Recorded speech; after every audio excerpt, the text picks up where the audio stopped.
Friends, क्या आपने कभी किसी ऐसे शायर का नाम सुना है जिसने मॉडर्न लिटरेचर को तश्कील दिया लेकिन गद्दारी के इल्ज़ाम में जेल भी गया? तो चलिए आज की इस वीडियो में हम बात करते हैं इज़रा पाउंड के बारे में, जो कि इमेजिज्म मूवमेंट के बानी, टी.एस. इलियट और हेमिंगवे जैसे अदीबों के सरपरस्त और एक ऐसे शख्स जिसकी ज़िंदगी भी उतनी ही कॉम्प्लिकेटेड थी जितना कि उसका fun. So let's start the topic. सबसे पहले हम ये देखेंगे कि इज़रा पाउंड कौन थे। फ्रेंड्स, इनका टाइम पीरियड 1885 से 1972 तक था। इनका पूरा नाम इज़रा वेस्टन लूमिस पाउंड था। ये एक अमेरिकन पोएट और क्रिटिक थे। ये अर्ली मॉडर्निस्ट मूवमेंट में सबसे मेजर फिगर थे। इनकी पोइट्री में कंट्रीब्यूशन इमेजिज्म की डेवलपमेंट के साथ शुरू हुई। फ्रेंड्स, इमेजिज्म एक लिटरेरी मूवमेंट है जो क्लासिकल चाइनीज़ और जापानीज़ पोइट्री से डिराइव हुई। इसमें क्लैरिटी पर स्ट्रेस दिया जाता है। इसके अलावा प्रिसीजन और इकोनॉमी ऑफ लैंग्वेज भी शामिल हैं। इनके बेस्ट नाउन वर्क्स में रिपोस्टस, जो कि 1912 में पब्लिश हुआ, ह्यू सेल्विन मोबरले, जो 1920 में पब्लिश हुआ, और द कैंटोस, ये 1917 से 69 के दरमियान पब्लिश हुआ। इसमें 120 अनफिनिश एपिक सेक्शन शामिल हैं। फ्रेंड्स, इज़रा पाउंड अपने कंटेम्प्रेरीज जैसे कि T S. Eliot, James Joyce, Robert Frost और अर्नेस्ट हेमिंगवे के वर्क्स को शेप देने और डिस्कवर करने में हेल्प आउट करते हैं। वो टी.एस. इलियट की 1915 की publication the love song of J. Alfred Prufrock और जेम्स जॉयस की यूलिसिस 1918 की सीरियलाइजेशन के लिए रिस्पॉन्सिबल थे। फ्रेंड्स, अर्नेस्ट हेमिंगवे उनके बारे में लिखते हैं, He defends his friends when they are attacked. He gets them into the magazines and out of jail. He introduces them to wealthy women.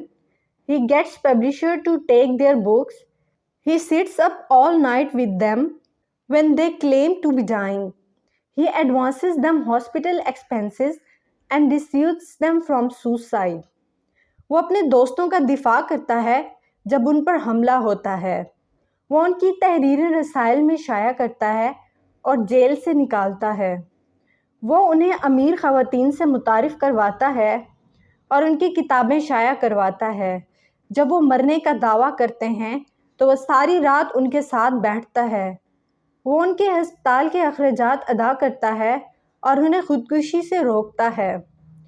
Friends, वो 1924 में इटली चले गए, जहां उन्होंने मुसोलिनी फेसिज्म को अपनाया और हिटलर के लिए हमायत का इजहार किया।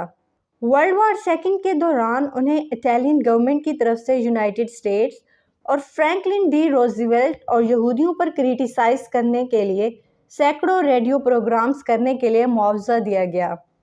इसके रिजल्ट में 1945 में अमेरिकी अफवाज ने उन्हें इटली में गद्दारी के इल्ज़ाम में गिरफ्तार कर लिया और वो 1958 तक हिरासत में रहे।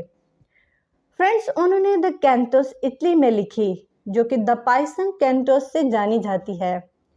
इसके लिए उन्हें 1949 में बोलिंगर प्राइज से नवाजा गया और इसके 120 सेक्शंस हैं।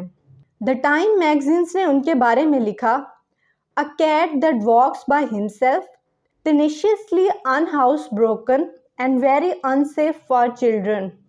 अर्नेस्ट हेमिंगवे ने उसके बारे में लिखा, The best of Pound's writing, and it is in the cantos, will last as long as there is any literature. Now moving towards his works, The Spirit of Romance, ये 1910 में publish हुआ। रिपोस्टस, ये 1912 में पब्लिश हुआ और ये 25 poems की एक कलेक्शन है। Certain noble plays of Japan, इसका इंट्रोडक्शन W.B. यीट्स ने लिखा। ह्यू सेल्विन मोबरले, ये 1912 में पब्लिश हुआ, a homage to Rhymers Club members. Personae, the collected poems of Ezra Pound, ये 1926 में पब्लिश हुई। द पाइसन कैंटोस, ये 1948 में पब्लिश हुई। इलेक्ट्रा, ये 1949 में पब्लिश हुआ, a play by Pound and Rudd Fleming. In a station of the metro, ये इज़रा पाउंड की एक इमेजिस पोएम है जो 1913 में पब्लिश हुई। इस पोएम में पाउंड पेरिस के मेट्रो स्टेशन के अंडरग्राउंड के एक मोमेंट को डिस्क्राइब करता है और ये 1912 में लिखी गई थी। The apparition of these faces in the crowd, petals on a wet black bow। इस पोएम में वर्ब के बगैर 14 वर्ड्स हैं और ये एक वर्बलेस पोइट्री और हैको की गुड एग्जाम्पल है। सो फ्रेंड्स, आज की इस वीडियो में हमने ईज़ा पाउंड और उनके मेजर वर्क्स को डिस्कस किया। Stay tuned for the next video. Stay blessed, keep watching. अल्लाह हाफिज़।